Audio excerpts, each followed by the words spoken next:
The CNBC app.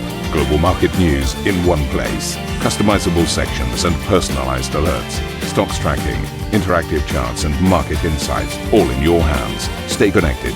Stay informed. Download the CNBC app today.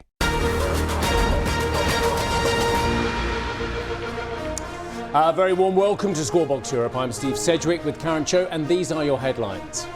Tesla's annual sales, this is for cars by the way, they still make the odd car, fall for the first time ever. The shares gain after earnings top expectations, and the automaker, they still make a few cars, announces the end of the models S and X in a key pivot towards humanoid robots. Long-term optimists will have a very significant impact on the US GDP. Like, it will actually move the needle on US GDP significantly. Deutsche Bank posts record full-year and fourth-quarter profits. CFO James Von Molke telling CNBC he believes US economic strength will support the global economy.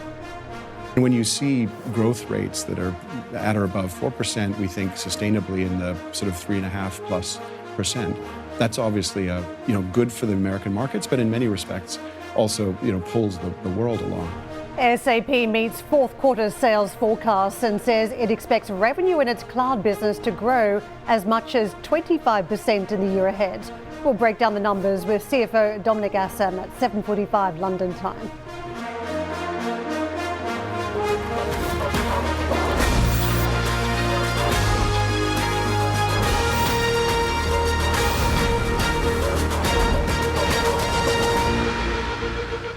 It's one of those shows where you can't fail to learn something, both on the macro front and with the vast number of CEOs we've got coming through our show today. So you will definitely learn something that you didn't know 3 hours ago, including the fact that the Federal Reserve kept interest rates on hold, breaking a run of 3 consecutive rate cuts, and signaled it will likely keep rates steady until the data convinces FOMC members otherwise, that is, apart from the 2 who voted for a cut. The central bank also raised its assessment of economic growth, whilst adding that unemployment rate has shown some signs of stabilisation. Good, that's good news, by the way. Mr. Trump. Officials voted 10-2 to keep rates on hold, with Governors Stephen Miron and Christopher Waller both advocating for another quarter-point cut. We've got to dig into the tech earnings. A lot of mixed reaction. We've got a slew of big tech earnings stateside overnight, including the first few of the Mag 7. Tesla posted fourth-quarter earnings ahead of Wall Street estimates, but posted its first annual sales decline on record, with the company pointing in part to weaker vehicle deliveries and lower regulatory credit revenue. Fourth-quarter sales were down 3% on the year, with the auto segment down 11%. To Meta, where its shares jumped in extended trade after the company's fourth-quarter earnings topped expectations, with the firm issuing better-than-expected sales guidance. CEO Mark Zuckerberg said the results were lifted by holiday demand and AI performance-driven gains. Well, over to Microsoft, which fell sharply in extended trade despite a beat on the top and bottom lines, after the software developer reported slower cloud growth for its fiscal second quarter and record spending. So really mixed around the Microsoft and Meta performance. Yeah, absolutely. Right, let's have a look at Wizz Air, because the first of the CEOs we're speaking to today has joined Karen and I around the set as well. Some of the numbers. Third quarter revenue, 1.296 billion versus the IBIS estimate of 1.236. A little bit of a beat there as well. Capacity for the full 2026 year is expected to grow around 10% over the previous year. The net income expected to be in the range of 25 to 20, plus 25 to minus 25 million for 2026. Revenue outlook for the full year is flat as well. Let's get to Joseph Faradi, who is the CEO of Wizz Air. Joseph, really nice to see you. Thank you for joining Karen and I this morning. Look, just go through numbers. How would you typify things at the moment? I would suggest it's still quite tough out there. Yeah. I mean, first of all, I would say that we are delivering what we have told the market to deliver. That's good news. I mean, let's not forget that we are going through a period of transition. We have been processing a lot of supply chain challenges, a lot of geopolitical challenges, a lot of internal shifts in the business. And now we are clearly seeing that our investment decisions are bringing in maturity in terms of maturing capacity. Our cost structure started improving. We are getting more productivity out of our assets, aircraft, people. So we think we are on a good path to really go back to where we used to be prior to the COVID period. Tell me about the biggest of the challenges for you at the moment. What are they? I think external challenges still pose significant headache in the company, especially related to supply chain. We are still having a part of the fleet on the ground due to engine inspections. Geopolitics are in limbo, as you know. The war in Ukraine is still going on. Middle East is still not settled, and we have significant exposures to those markets. But we also have our own internal challenges in terms of shifting the focus of our network. We shut down our Abu Dhabi base operations. We have made significant investments into Central and Eastern Europe.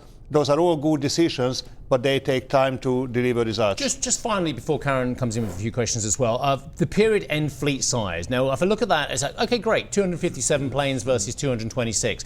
But you made a point there twice about the supply chain issues within that as well. So it's not only just buying the planes, it's servicing them as well, which is the problem for Boeing and Airbus, yeah?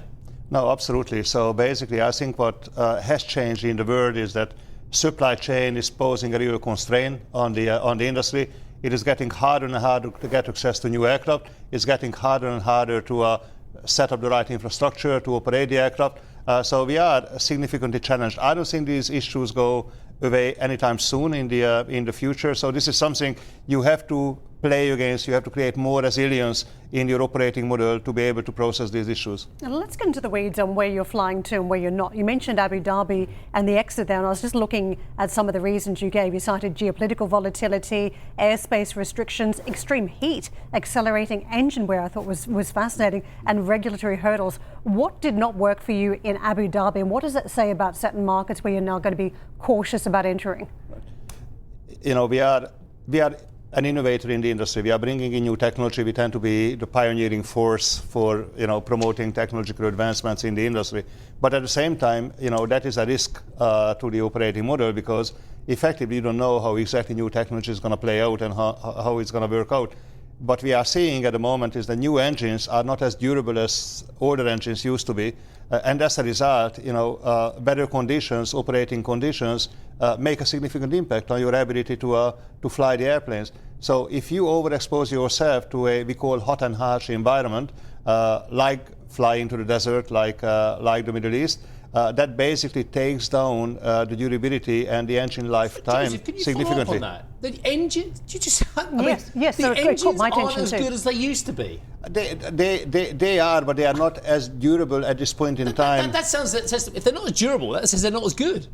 But at the moment, they are not as good. They are not as good. But they have the prospect to make improvements. They are making improvements. I think there is a significant effort in the industry going into this to make sure that they pick up the pace and engines become as durable as they used to be. So is the engine story relevant when it comes to the transatlantic routes? Because it's been reported that you had a filing from a UK subsidiary to the US Department of Transportation, many taking this as a view that you're going to try and cross the Atlantic again, that we've got this targeting the US market story. Is that the case, number one? And the engine story, is it significant? No, it is not. So basically, we had a governmental flight from Hungary to the United States a couple of months ago with a special permission for our UK subsidiary. And we felt that we should be kind of institutionalizing that kind of an approach to make sure that whenever there is an opportunity to fly to the US, let's say for the World Cup or the Olympics in 2 years, we can do that from a regulatory perspective. But it doesn't mean that we are planning on scheduled regular flights to the United States, and we are not going to do that. So no weekly or daily flights? Yeah, we are not going to do that. Okay. And by the way, engine-wise, the North Atlantic is a very benign environment because there is no this kind of a heat exposure. When it comes to some of the new routes you are targeting, though, because it clearly looks as though you've got shifting sands here around Abu Dhabi, what's of interest? You've mentioned in some of the commentary today that Ukraine, if there were to be a ceasefire, you'd be able to fly there within weeks. Just talk to us about some of the opportunities you see. So, Ukraine obviously is a big deal for Wizz Air. We happen to be the largest carrier prior to the outbreak of the war, and we're going to be the largest carrier after closing this very bad period. We consider ourselves hometown airline for Ukraine and for Ukrainians, and we would be re-establishing what we used to have. So we used to have operating bases in Kiev and Lviv, and this is what we would be going back to.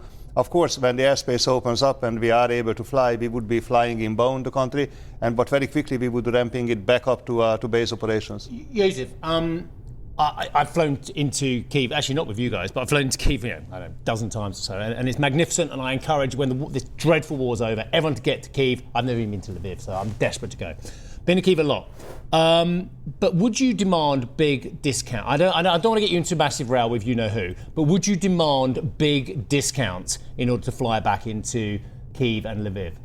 I think there will be huge demand out there. I mean, let's not forget that. So you're not doing what Michael O'Leary wants, which is big discounts to get back into the country? We do a lot of discounts. Don't forget that when the war broke out, actually we offered 200,000 tickets absolutely for free to Ukrainians. So we would be very encouraged to do the best we can for the Ukrainians. What do you think about what Michael said, which was reported in the FT, apart from the fact that there's huge demand, that they would demand some big discounts to get back into the country? Well, I mean, he does whatever he wants to do, and we do what we think is the right thing to do. Just quickly before we let you go, can I ask you about the demand story that you're seeing in the industry right now? Has anything changed in 2026? No, we don't think so. I mean, look, we are growing 10% as we speak. We are looking at the first half of our next financial year. We are looking at capacity growth, seat growth of around 30%. So we're seeing that demand is there. It is a fairly benign revenue environment. And we are one of the very few airlines, as a matter of fact, that has the capacity to grow. So actually, we are taking advantage of that. Joseph, thank you so much for joining us this morning. Great to see you. Joseph Varadi with us, the CEO of Wizz Air. Two other earnings out this morning. Roche has reported core full-year operating profit of 21.8 billion Swiss francs, just short of some analyst expectations. Carolyn joined us live from Basel with a special guest. Carolyn, good morning to you. Good morning to you, Karen. Thank you so much. I've got with me the CEO of Roche, Thomas Schinecker. Great to speak to you. Thank you so much for having us here. A touch below expectations, if you will, for the year 2025. Some weakness in the diagnostics business in China. But how do you feel about the year? It's been an amazing year on the financial results, but also in terms of pipeline. On the financial side, we grew 7% in sales and 13% in operating profit. So I think we can say it was a very strong financial year. On the pipeline side, we had an amazing run of a number of phase 3 readouts that are going to be instrumental for future growth. Giredestrant, a breast cancer medicine that is working for 70% of the breast cancers, that really changes the standard of care. A second medicine in multiple sclerosis called fenebrutinib, again, a positive phase 3 readout. And Gazyva in lupus. So 3 very severe diseases where we've beaten the standard of care, and these medicines will help us continue our growth. Furthermore, we have a number of medicines that we've now moved into the late stage of development, and we will have up to 19 new medicines that we can launch by the end of the decade. So I do believe we're set for very strong growth in the future. And I also have to say, I'm very happy with our teams in terms of how they delivered, not only this year, but also the last years. Thomas, you point to a very strong pipeline, and it seems as though the market has been rewarding you for that, given your share price increase last year. And this year alone, you're up 7%, last year up 28%. But you are facing loss of exclusivity for some of your blockbuster drugs come 29, 30. Those are 2 of your biggest drugs. They make up roughly 20% of your sales. How exactly will you offset that? So over the next couple of years, the loss of exclusivity that we are facing is absolutely manageable. It's something that we've done over the last couple of years, and we're still growing 7 to 9%.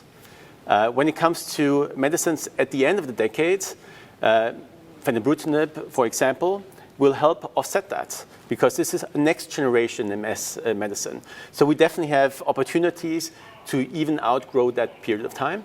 So I feel very comfortable where we are, and that we can continue our growth track record, not only in this decade, but into the next decade. And we can handle these kind of LOEs, which are minor if you compare it to other pharma companies. All right, let's talk about obesity. That's where you want to make a big splash, specifically in the US. A booming market, but it's also a very crowded market. How do you want to set yourself apart, given that your first drug in that area is not going to hit the market until probably 2028? Well, we're not investing in the first generation of these medicines. We're investing in the next generation of these medicines. So the way these molecules are designed is different. They have a different binding to the receptor so that they stay on the receptor for a longer period of time. What does that mean? It means longer signaling and it means better weight loss. And actually, in our phase 2 study, we've shown that. We've shown that in week 48, we had a placebo-adjusted weight loss of 22.5%. If you compare that to the leading therapy on market, they reached that only after 72 weeks, and they reach a plateau. We don't have a plateau, so we will have more weight loss. So we can differentiate on the molecule itself, and this seems to play out. Based on the results we've seen, this seems to play out. Second, where we can differentiate is in combination with other therapies we have in-house. Because there are more than 200 comorbidities in neurology, in immunology, in cancer, and none of the other players have the kind of portfolio that we have for combinations. And lastly, we're the global leader in diagnostics in the space. So we truly have multiple opportunities to differentiate in a market where we're only scratching the surface today. So this will be a huge market. Mm-hmm. You have pretty big growth ambitions, as you just stated. That said, much of it has been driven by organic growth. What about the inorganic growth? Your crosstown rival, Novartis, has been very active when it comes to M&A. You haven't done a whole lot, but you're sitting on a lot of cash. Why not put that to work? Are you not seeing the right companies out there? Do you feel valuations are too high? Yeah, so when we do these kind of deals, we look at everything.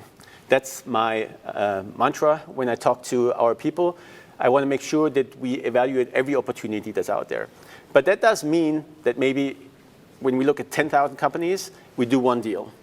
And then the financials have to play a role, the science has to play a role, and we have to be absolutely convinced. I mean, if you look at the kind of pipeline that we built with the amount of money that we spent, I think we've been super disciplined. And I think the market really recognizes that. I mean, I just read a recent analyst report which said we were the company with the most improved R&D productivity, calculated by their pipeline value that they calculate, divided by the R&D spend that we have. And one of the reasons is that we've been very selective and very good in picking opportunities that have been de-risked, but also have great opportunity in terms of how many patients they reach. Mm-hmm. Thomas, let's talk about the elephant in the room, and that has been, of course, U.S. tariffs. You struck that most favored nation deal with the U.S. White House. That means lower prices that you can charge for U.S. consumers. The U.S. has been a hugely profitable and lucrative market. How will you offset that? Higher prices elsewhere? That's going to be a tough ask, no? So the agreement with us is actually a signed contract. So it's not a letter of intent like we had for some other companies or in some other trade agreements where there is a letter of intent. It's fully finalized contract. I wanted to say that. It contains a couple of elements. One element is that we will reduce the prices in the US to European prices in a segment called Medicaid for a number of our higher selling medicines. We've done that, and that's a concession that we've given to the US administration immediately. The second step is future looking. That is for all the different channels in the US wants a comparable price to 8 other reference countries, wealthy countries around the world, and no longer wants to be the country that subsidizes the rest of the world in terms of innovation. And they always use this NATO term where they say, well, everyone should contribute to a certain part from their GDP to this. Now, what they also say is they don't want prices one-to-one being the same. So if a country like the US has a GDP per capita that's twice as high as another country, like maybe Italy, they can have half the price. But it has to be more balanced out. And these are discussions that we are having with the different governments in these 8 countries. And it's not going to be easy discussions, I assume, going forward. Is the U.S. still a profitable, lucrative market for you going forward? Absolutely. The U.S. is the leading market, and the leading market also wants innovation. I mean, look at medicines. If you look at the last 100 years, the majority of why people live twice as long is due to medicines. You know, with the right medicines, you can also reduce the time in hospital. you can reduce the cost in other parts of the health system. So innovation is key, and not only in the time period where this medicine is on patent. Look at all the medicines that have gotten off patent and are now generic, and they provide additional value. These medicines would never have been developed if there wasn't innovative pharma. Thomas, thank you so much for your time. Appreciate it. I know you're a busy man today. Thomas Schinecker, the CEO of Roche. On that note, guys, let me hand it back over to you. Thank you so much for that, Carolyn. Plenty coming up on the show now. The Fed, we're going to talk about that. Sitting on hold despite dissent. We'll look at what it means for the US economy. Plus, a magnificent start to earnings season for tech giants Meta, Microsoft and Tesla. We'll break down the numbers with Arjun. But before all that, Carolyn will also be joined by the CEO of Givaudan as the Swiss fragrance maker reports slowing sales growth for the year that's coming up.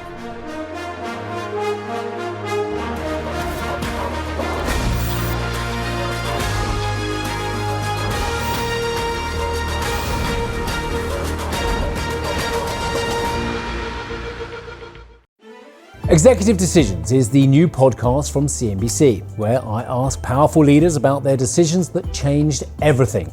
I'm Steve Sedgwick. Here's Miss Jo Malone, CBE. I started that first business of skincare. That's when I knew that I was in charge of my own life. And that's when the entrepreneur really, although I didn't know what the word entrepreneur meant, that's when the entrepreneur really took hold. That's Executive Decisions with me, Steve Sedgwick. Get it wherever you're listening to this.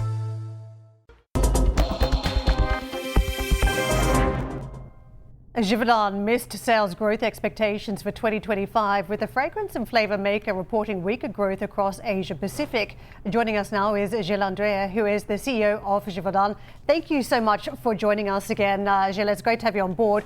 Just looking through the numbers, it looked as though it was a difficult 6 months in particular and a difficult year. The EBITDA margin also lower versus same time a year ago. What were the factors at play here? Well, we have a different view on our results.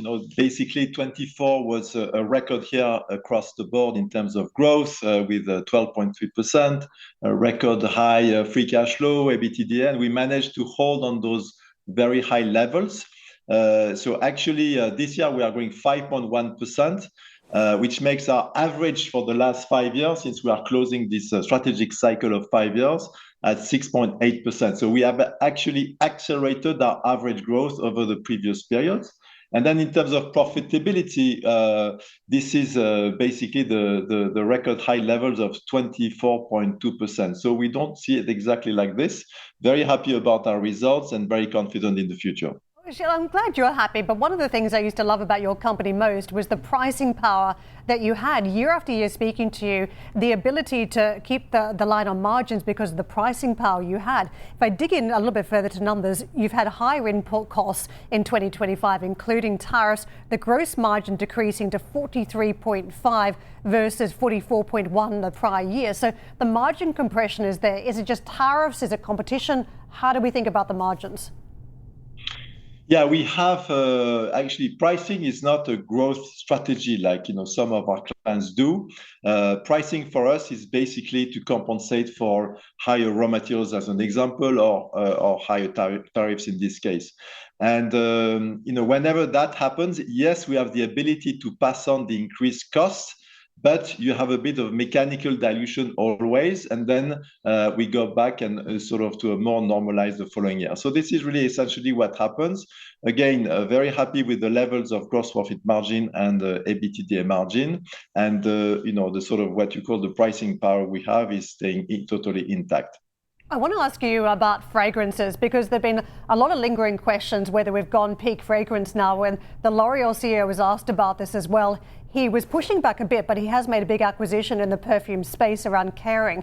And he did think that there was a slowing down a bit. That was the terminology. Are you seeing a change in the very heady performance that we've had in recent years in fragrances? So first, we are extremely happy about our fine fragrance results. This year we are growing 18.3% against last year, which was itself growing at the same pace. We actually have doubled our fine fragrance business around the world in the last 5 years. But I totally understand what L'Oreal is saying. But this is really dealing with one part of the fine fragrance business we are exposed with, which we call the prestige brands. But the sort of the uniqueness of the business model of Givaudan, especially in fine fragrances, it's highly diversified across all the different fine fragrance categories as well as fine fragrance channels, meaning that what we call those prestige brands account for 35% of our sales. And then you have two other thirds. One is really about what we call the specialty retail or the direct sell business model. And the last third, which is the one which is quite fascinating right now, which is growing at a pace of 35%, are all those what we call local and regional brands, which have emerged over the last 3 to 5 years in many parts of the world, especially in SAMEA, which is growing extremely strongly. And this exposure Givaudan has, and which makes it rich. So that's also fueling basically the growth of fine fragrances. So we are a bit immune in a way, and thanks to those natural hedges, to fluctuations in fine fragrances, as you mentioned around L'Oréal or other brands. Gilles, I very much hope this isn't goodbye, but quite frankly, it's not going to be the same Givaudan without having our interviews with you. You've been there 30 years, you've led the company for 20 years as well. I want to know what the biggest challenge you're leaving Christian Stammkoetter with. Yeah, thank you. Well, actually, we are entering another 5-year cycle, and that was actually a good timing to have such a succession. But exactly because as you say, I've been there for 20 years running Givaudan, and it's been a steady growth, steady results, and a continuous, I would say, success in a way. So it's been always intimidating as you go into the next following cycle. But I've always remained extremely confident in the future. And what's quite fascinating is as you continue, as you grow, there are always opportunities that are being there and possibilities to expand. That's exactly what has happened. So that's why I'm extremely confident into the future. As I hand over to Christian, I'm very confident in his skills and his ability to drive the business of Givaudan furthermore. We are very strong teams. This is not a one-man show. We are 17,000 people. I'm extremely grateful for their contribution and also the way we've developed all those partnerships with our clients around the world. So there are many, many opportunities. If I would be 40 years, I would be extremely excited taking the job now because of all these optimistic views. Well, you're still going to be, we think you're still going to be the chairman anyway. You haven't had your AGM yet, have you? No, so I'm a candidate, and let's see if hopefully to be elected. So I'll still be around to help. Rumour is you've got a strong position, Gilles. Look, in terms of just talking about those challenges again. I mean, look, the biggest challenge coming from the other side of the world in China or the other side of the world in the United States? So again, this has to do a lot with the natural hedges. So the beauty is what we've built at Givaudan is you have those natural hedges in multi-dimensions. So when a region, for example, we see, for example, last year that LATAM has slowed down versus the high double-digit growth.